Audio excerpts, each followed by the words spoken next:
आज का वीडियो उन बच्चों के लिए है जिन्होंने हिंदी में पूरे साल में कुछ भी पढ़ाई नहीं की है। तो हिंदी का पेपर कैसे पास करेंगे? तो अगर आप लोगों ने अभी तक कुछ नहीं पढ़ा है फिर भी जो है आप लोग हिंदी के पेपर में एकदम पास हो जाएंगे। पूरा पेपर जो है हर टॉपर की तरह आप करेंगे और 100 में से 70 प्लस अंक की गारंटी हमारी है। अगर आप हमारे ये सभी स्टेप फॉलो कर लेते हैं जो हम आपको बताएंगे तो एकदम गारंटी है आप हिंदी के पेपर में जो है एकदम पास हो जाएंगे। तो आप लोगों को करना कुछ नहीं है, बस वीडियो को पूरा वॉच करना है और जो स्टेप हम आपको बताएंगे वो सभी आपको फॉलो करना है, जिससे आप जो है अपने बोर्ड एग्जाम में जो है बढ़िया से बढ़िया नंबर 24 फरवरी को जो आपका हिंदी का पेपर होगा उसमें पा सकते हैं। ये हमारी गारंटी है अगर आपने कुछ भी नहीं पढ़ा है। बस आपको तरीका जो जो बताएंगे आपको वो सभी चीज़ों को बस फॉलो करना है। तो सबसे पहला और आपका 10 नंबर का जो पूछा जाता है इसमें, और बहुत ही इंपॉर्टेंट टॉपिकों पर हम डिस्कस करेंगे इसमें कि जिसको आप बिना पढ़े भी कर सकते हैं। तो सबसे पहले आपका 10 नंबर का पूछा जाता है क्या, गद्यांश पर आधारित प्रश्न, और इसमें 5 प्रश्न आपको दिए रहते हैं और प्रत्येक जो होते हैं आपके 2-2 नंबर के होते हैं। तो गद्यांश वाले प्रश्न को जो भी बच्चे सॉल्व करें या पढ़े हों या बिना पढ़े हों तो 2 से 3 बार जो है आप इसको ध्यानपूर्वक पढ़ें। 2 से 3 बार अगर आप इसे ध्यानपूर्वक पढ़ते हैं तो इसमें होता क्या है, इसमें आपको जो 5 प्रश्न दिए रहते हैं उसमें से 4 प्रश्नों का उत्तर जो है आपको एकदम आसानी से मिल जाएगा और यहाँ से आपके 8 नंबर फिक्स हो जाएंगे। जैसे कि और इसमें आपको एक दिया रहता है पाठ का शीर्षक एवं लेखक का नाम लिखिए। तो उसके लिए जो हमने कुछ शब्द बताए हैं जिससे आप पहचान कर जाएंगे कि आपका जो है शीर्षक यानी किस पाठ से जो है आपका जो है आपका पद गद्यांश दिया है। जैसे आपका जन का प्रवाह अनंत होता है, सहस्त्रों वर्षों से भूमि के साथ राष्ट्रीय जन ने तदात्म्य प्राप्त किया है। तो आप देखेंगे इसमें जन शब्द है, राष्ट्रीय शब्द यानी राष्ट्र के स्वरूप वाले चैप्टर से है और इसके लेखक आपके कौन है, वासुदेव सागरवाल जी हैं। तो इसी प्रकार से आपको कुछ शब्द बताए गए हैं जिनको आप देख करके जो है आप जान जाएंगे कि आपका चैप्टर कौन से चैप्टर से गद्यांश है। उसके बाद अगला जो आपको काम करना है कि आपको ध्यानपूर्वक 2 से 3 बार पढ़ेंगे तो आपको सभी जो एक क्वेश्चन दिए रहेंगे। जैसे पहला प्रश्न है जन का प्रवाह किस तरह होता है। तो आप देखेंगे पहली लाइन में कि जन का प्रवाह अनंत होता है। तो आपको एकदम ध्यानपूर्वक गद्यांश या पद्यांश आपको दिया हो तो आप उसको पढ़ें जिससे आपका जो है 10 नंबर एकदम पूरा पक्का हो जाए। अगला क्वेश्चन जैसे देखेंगे रेखांकित अंश की व्याख्या कीजिए, यानी आपका जो ये रेखांकित अंश है इसकी व्याख्या करने को देगा आपको। तो आप अपने शब्दों में रेखांकित अंश की व्याख्या कर देंगे और आपको छोड़ना नहीं है। उसके बाद दिया है सूर्य की रश्मियों का क्या प्रभाव पड़ता है, यानी आपकी जो सूर्य की रश्मियाँ होती हैं उसका क्या प्रभाव पड़ता है। तो इसका भी आप देखेंगे कि इसी में आंसर दिया रहेगा आपका कि जब तक सूर्य की रश्मियाँ नित्य प्रातःकाल को भुवन से अमृत से भर देती हैं तब तक राष्ट्रीय जन का जीवन भी अमर रहता है। तो यानी कि आप 2 से 3 बार अगर गद्यांश को पढ़ लेते हैं तो 10 नंबर आपके पक्के हो जाएंगे। तो यानी कि आपके 10 नंबर का जो काम है आपका गद्यांश से हो जाएगा। अब अगला जो आपको काम करना है पद्यांश वाले में करना है और 10 नंबर का यहाँ से भी क्वेश्चन पूछा जाता है। यानी कि 10 नंबर आपके गद्यांश से पक्के हो जाएंगे और 10 नंबर जो है आपके पद्यांश से क्वेश्चन पूछे जाते हैं। तो इसको भी आपको एकदम ध्यानपूर्वक पढ़ना है। और पद्यांश की पहचान करने के लिए हमने आपको कुछ शब्द बताए थे जिनसे आप पद्यांश की पहचान कर जाएंगे कि आपका पद्यांश पूछा कौन से चैप्टर से है। तो उन शब्दों का बस 5 से 10 मिनट का आपका वीडियो अगर 20 मिनट आप देख लेते हैं तो आप 20 नंबर आपका वहाँ से पक्के कर जाएंगे। तो आप लोग जो है अगर उस वीडियो को नहीं देखे हो तो जा करके जरूर देखें, जिससे आपको जो पद्यांश वाला क्वेश्चन पूछता है तो उसमें जो है आपका पूछा जाता है कि आपका पद्यांश कौन से पाठ से का शीर्षक लिखिए और उसके रचयिता का नाम लिखिए। तो यहाँ से आपके 2 नंबर हो जाएंगे। उसके बाद बाकी जो 4 प्रश्न होते हैं उनके आंसर उसी में छुपे रहते हैं। जैसे आपका पद्यांश दिया है और बहुत ही महत्वपूर्ण है, मैं अबला वाला वियोगनी कुछ तू दया विचारो, होकर मधु की मीत मदन, पटु तुम कटु गरल नगारो, मुझे विकलता तुम्हें विफलता, ठहरो श्रम परिहारो, नहीं भोगनी यह में कोई जो तुम जाल पसारो, बल हो तो सिंदूर बिंदु यह हर नेत्र निहारो, रूप दर्प कंदर्प तुम्हें तो मेरे पति पर बारो, लोह यह मेरी चरण धूलि उस रति के सिर पर धारो। अब ये जो है आपका पद्यांश, इससे जो है आपका क्वेश्चन पूछे जाते हैं 5, तो इसमें भी आपके 10 नंबर मिलेंगे। तो इसको भी आप लोग एकदम ध्यानपूर्वक देखिएगा और पढ़ करके इसमें कुछ ना कुछ लिखिएगा, इसको छोड़िएगा मत। तो यहाँ से आपके जो है 20 नंबर की आपकी तैयारी हो गई, यानी 10 नंबर आपके गद्यांश से और 10 नंबर आपके पद्यांश से। अब देखिए आपका जो आता है इसमें आपके 10 नंबर के जो आते हैं क्या, बहुविकल्पी प्रश्न, यानी कि 10 नंबर के आपके आते हैं बहुविकल्पी प्रश्न। अब बहुविकल्पी प्रश्न में बहुत लोग बोलते हैं कि कोई नहीं आएगा हमको।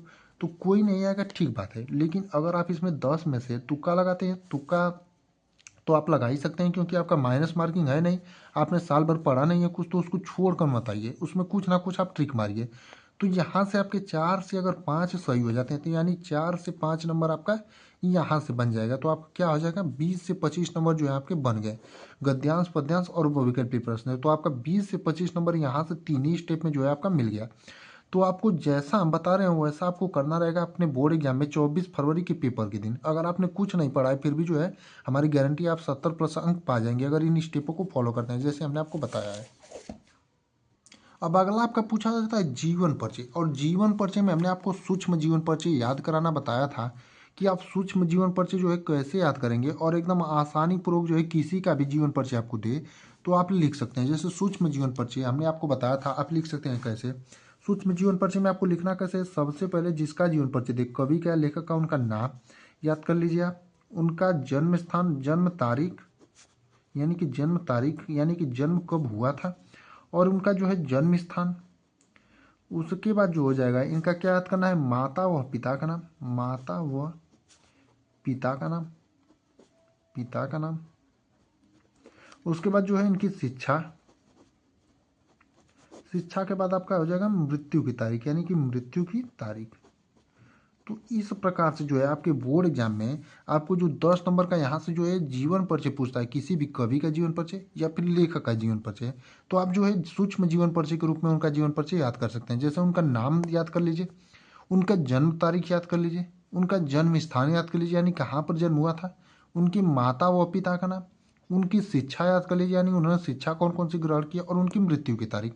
अगर इन चीज़ों को अगर आप याद कर लेते हैं तो आप 10 नंबर का जो जीवन परिचय आपके बोर्ड एग्जाम में आएगा उसको भी जो है आप एकदम आसानी से कर जाएंगे। तो यानी कि 10 नंबर का आपका यहाँ से काम हो गया, यानी कि आपके जो है लगभग 35 नंबर, आप मान के चलिए 30 से 35 नंबर जो है आपके एकदम हो गए, और आप इनको बिना पढ़े भी जो है आप 35 नंबर पा सकते हैं। और बस थोड़ी सी आपको मेहनत करनी है, यानी कि अगर आपने कुछ नहीं पढ़ा है तो यहाँ से भी थोड़ी सी अगर मेहनत कर देते हैं तो आप एकदम बढ़िया नंबर, हमारी गारंटी, आप अपने बोर्ड एग्जाम में पा जाएंगे। अब अगला जो चीज़ है आपको ध्यान देना है वो 5 नंबर का आपका जो पूछा जाता है, लाठी कहानी की कथा वस्तु का सार लिखें या फिर ध्रुव यात्रा कहानी का उद्देश्य लिखिए। तो यहाँ पर जो है आप दो कहानी का जो है उद्देश्य पढ़ लीजिए, बस इस कहानी को आप पढ़ लीजिए। जैसे पंचलाइट हो गया आपका और फिर आपका लाठी हो गया, इन दो कहानियों को जो है आप एकदम ध्यानपूर्वक पढ़ लीजिए। 5-5 मिनट 10-10 मिनट अगर आप इस पे समय देते हैं तो 5 नंबर जो है आपका यहाँ से ही फिक्स हो जाएगा। यानी कि अगर 5 से 10 मिनट आप यहाँ पर समय देते हैं तो 5 मिनट आपका जो है यहाँ से भी फिक्स हो जाएगा, यानी कि लगभग आपको 35 से 40 नंबर जो है आपके हो जाएंगे। उसके बाद अगला आपका 5 नंबर का पूछा जाता है, स्वपठित खंड काव्य के आधार पर किसी एक खंड के एक प्रश्न का उत्तर दें।